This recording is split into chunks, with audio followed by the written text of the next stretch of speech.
Welcome to another Agents Planet training video. This is on using Facebook lists. Now once you have a friend request, you can go down and confirm you want to be their friends. I would recommend looking at their profile first. And we have a PDF in the same section that will describe how to create lists so that when you go to confirm a friend and you want to then decide once you've confirmed them what list you want to put them in, you'll have lists ready according to the way you want to divide up your Facebook friends. Facebook gives you a few defaults, but you want to create your own most likely. So you select the list you want to put them in. They can be in multiple lists. So if you want to put them in 2 or 3 lists because they apply for each of those, that's good.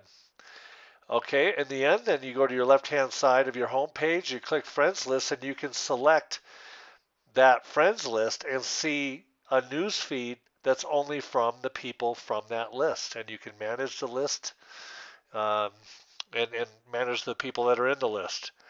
So that's a great way to divide up your messaging, and it comes to relevant posting at some point. But again, you can scroll through the feed and just see things from people from a certain list.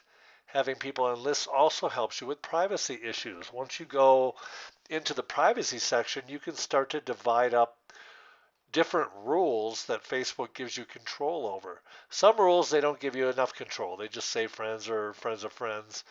But there are some other situations where they will allow you to limit certain functionality based on lists that you create.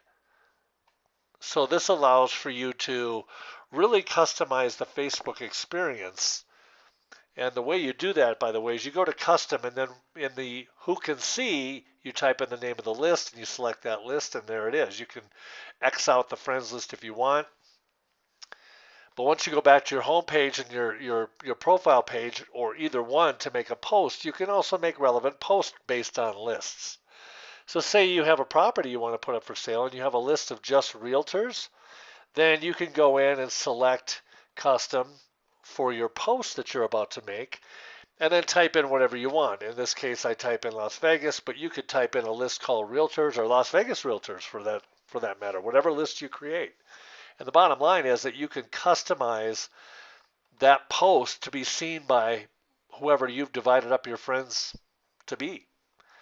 And that's a great feature within Facebook. The list feature really gives you a lot of control. It also gives you control in your profile as to who sees what kind of information. And that's crucial as well. You might not want acquaintances to see phone numbers or addresses or whatever. And this is the same with pictures as well. So lists give you a lot of control over your Facebook profile. And this is another training video by Agents Planet. Thank you very much.